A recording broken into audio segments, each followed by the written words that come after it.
3 there, the pregame show presented by Kubota. Just 3 hours until kickoff here on this NFL Sunday. You guys have your whiteboards, which can only mean one thing. Time for off the tops of our heads. A little refresher on the rules. Spice, first time here this year in London, never follows them. One word, just one word to fill in the blank. Okay. You got it, Spice? Got it. You got it, London? Yeah. You got it. The Bears defense is... The Bears defense is... Dominant, BT. Yep. Dominant. Lit. What do you put? Lit. You put lit? Oh, my gosh. You guys gangster. I put awesome. Lit. I put awesome. Lit. I mean, these legit. words are all great, Legit. but Amy kind of won that.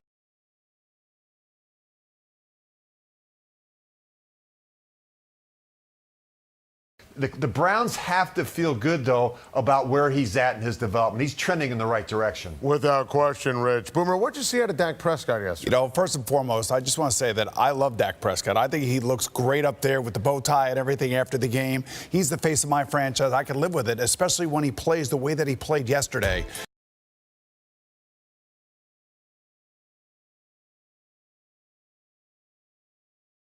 Get your earpieces in as well. Welcome to 2 hours of college football craziness. Randy Cross, Brian Jones, Mike Neuheisel, Aaron Taylor.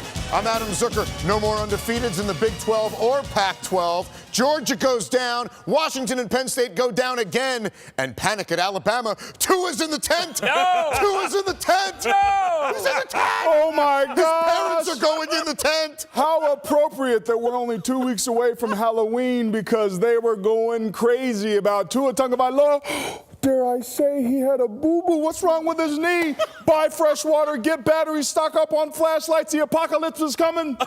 And then he jogs off the field. Everything's good. I'm all right. But I tell you what, it just goes to show you how important certain players are to fan bases. But that's why sticking around and providing depth for your team is being a good teammate in the best move. Yeah, he's back in Randy, practice. You and I would call ourselves old school, wouldn't we? Yes, sir. We're a couple of guys lumped you right in there, past 50 years old. I tell you what I saw this week. I saw some old school football in the Bayou. Coach O, speaking of O, Coach O did an unbelievable job getting his team ready. And how about Burrow? Burrow was unbelievable, unflappable as the quarterback. I like what I'm seeing at LSU. They're playing hard-nosed, old-school football. Well, as I learned when I lived close to the Bayou in New Orleans for 4 years playing for the Saints, I tried to told y'all, but y'all ain't heard me. Ames, Iowa. I told you it was going to be a block party. Now, is Jack Trice the place where undefeateds go to die? Remember last year? It was TCU that lost there, undefeated, number 4 in the country. And this past weekend, it was West Virginia, averaging 526. Total yards, 152. Allowed 7 sacks. They were horrible. That Tony Gibson defense gave up almost 500 yards of offense to Brock Purdy and the Cyclones. Way to go, Iowa State. Big win. Yeah, we all know the sun sinks in the West, right? Rises in the East, sinks in the West. So does the Pac-12, except for that one little yellow ribbon above the horizon. That's Oregon, because Oregon's win over Washington basically put the Pac-12 to bed when it comes to the playoff chances. Oregon still may be in it, but the Pac-12 is starting to just go down. Next up is the bubbles. Tears in my eyes, you said. Beyond the yellow sunset. And there could have been even more carnage if not for a big play by Notre Dame and a late rally by UCF. Let's watch the fire burn one more time in our Radio Rewind.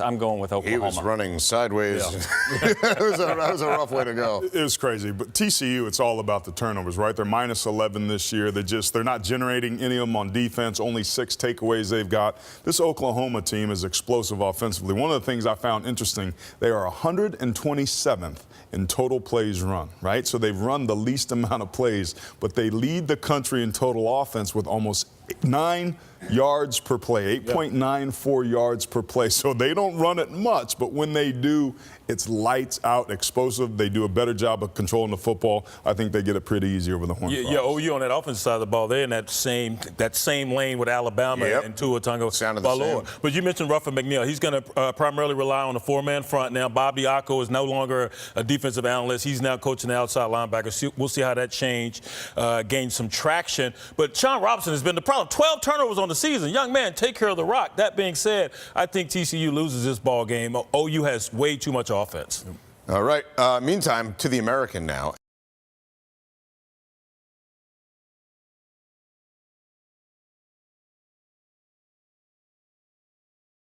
They recruit and the speed they recruit for them to be stuck in offensive mud, so to speak. And Texas Tech now 2-1 in the conference versus 1-2, and they're pretty loaded at the top. Got to be happy for Cliff Kingsbury. This was a big year. He had to do well this year to keep his job. It looks as if he's go back to and then some. That West Virginia game where they were down big in the first half. In the second half, they shut down that West Virginia offense, and they had a chance to win that one as well, if not for a pick six. Red Raiders have played defense a couple times this year. So not the TCU team that we saw give Ohio State a battle, by the way. Not even close. Elsewhere in the Big 12, Texas is back in the top 10. Say that again. I didn't hear you. BJ, Texas is back in the top 10 for the first time since 2010. We didn't think we'd be saying that after the opening loss to Maryland, but now 5 straight wins, including this amazing thriller over. They got that I was trying to kicked. be kind there. That was one heck of a game. It was a crazy game. And I don't know if you guys remember the conversation around that was, does Notre Dame deserve a spot in the BCS championship game because that game was so close? Because Pitt wasn't a very good team that year. Maybe we could have learned something for it. But I always looked at it as if you're undefeated and you're Notre Dame, you're in no matter how you looked. A win is a win, even if it's ugly. No question about it. A win is a win. Coaches will love to say that. They'll take it every time, no matter how ugly it is. A win is beautiful. But that was a good game, going back and forth, well played. Tough, hard-nosed game. All right, so let's talk about Notre Dame in 2018 and their path here. Here's a look at the Notre Dame schedule here down the stretch. Hey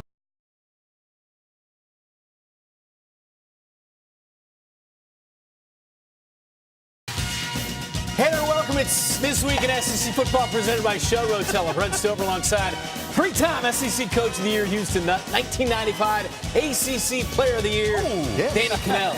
Once upon a time, new guy. And the swashbuckling, legendary Texas linebacker. Pillage the village. All Southwest Conference once upon a time. For our young viewers, there was a conference called Brian Jones.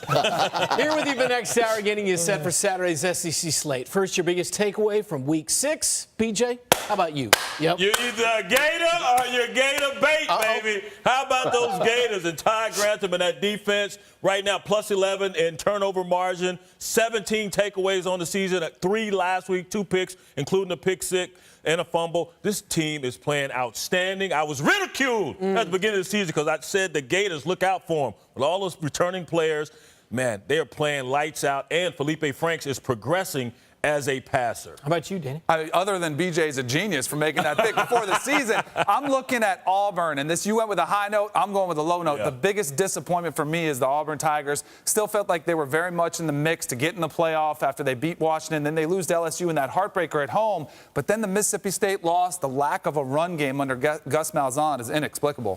Yeah, I want to go back to a high note. I'm going to go with this quarterback, guys, Tua Tagovailoa. Everybody's talking about him, but I've never seen a young man that's been so accurate. He can throw every ball. I love the trajectory on the deep balls. I love the timing on the slant routes. And just his leadership, it's contagious. And he doesn't even play past, the third quarter? Right. He's just been unbelievable. All right, let's dive into it. We take a look at the road to Atlanta and the SEC Championship at Mercedes-Benz Stadium. Georgia's road gets a little bit bumpy in the next few weeks. We are through 6 weeks. Tua Tagovailoa still. It ain't fair, man. Come on. That is not fair. He's yet to play in a fourth quarter. We're going to see if they need him this week as the Tide take on Missouri. What do you think, Danny? You, at the beginning of the show, you said, hey, can Drew Lock beat Missouri? I wonder how you did that with a straight face, because this team is that good. It is not fair.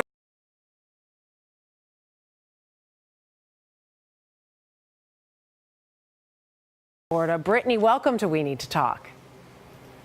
Hi, thank you so much for having me. It is our pleasure to have you here. I want to start with the idea of playing on the PGA Tour. I mentioned the 6th woman to play a PGA Tour event. Why did you want to do it? Gosh, I remember just thinking how great it was when Annika Sorenstam did it and Michelle Wie did it, and